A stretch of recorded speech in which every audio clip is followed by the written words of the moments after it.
স্ত্রীকে দাসী নয় বন্ধু ভাবুন। আমরা স্বামী হওয়ার দাবিতে শুধু রাগ দেখাতেই শিখেছি। কিন্তু কখনো কি স্ত্রীকে বলেছি, আজ তোমার শরীরটা কেমন? সারাদিন প্রচুর খাটাখাটুনি হয়েছে, তাই না? আজ তোমার শরীরটা একটু টিপে দিই, শরীর ব্যথা কমে যাবে। অফিসে কাজের নামে অন্য স্ত্রীর সাথে কর্পোরেট ঘষাঘষি করি। কখনো কি মনে পড়ে কেউ একজন দিন শেষে বেলকনির গ্রিল ধরে পথ চেয়ে আছে আমার অপেক্ষায়?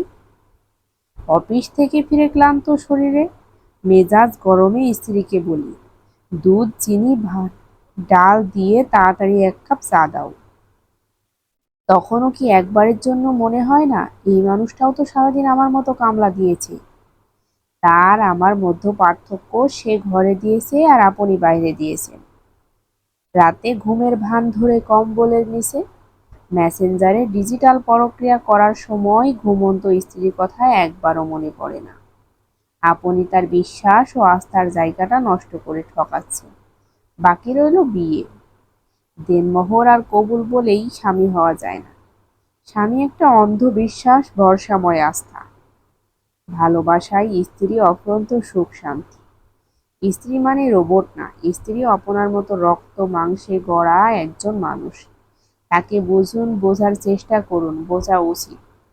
স্ত্রী আপনার দায়িত্ব, কর্তব্যের পাশাপাশি তাকে ভালোবাসাটাও আপনার মহাদায়িত্ব। কখনো কি তাকে জিজ্ঞাসা করেছি, মাসের প্রথমে অথবা শেষে তার শরীর থেকে যে বিষাক্ত রক্তপাত হয় তা কতটা কষ্টের, যন্ত্রণাদায়ক?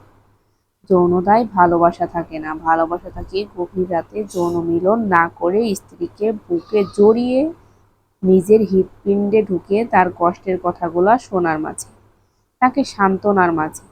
10 মাস, 9 মাস, 10 দিন 10 কেজি ওজনের একটা পাথর আপনার পেটে বেঁধে দেওয়া হবে। তা নিয়ে এই 10 দিন আপনি সমস্ত কাজ করতে পারলে আপনার সন্তান সেটা স্বীকৃতি পাবে।